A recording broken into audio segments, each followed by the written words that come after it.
देख रहे हैं, इस बंदे के घर से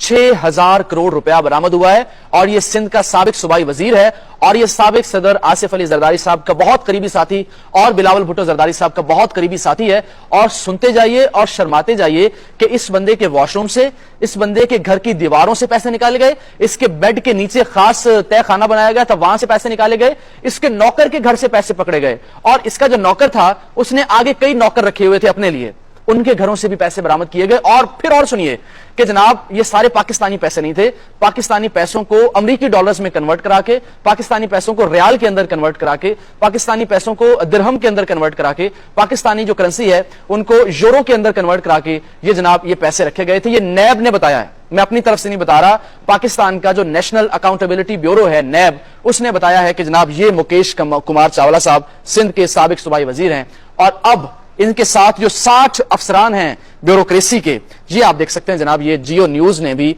इस बात की तस्दीक कर दी है और इनको बाहर जाने से रोक दिया गया है। ये पाकिस्तान से भागना चाह रहे थे, दुबई जाना चाह रहे थे और इनको बाहर जाने से रोक दिया गया है। और इनके साथ जो इनके करीबी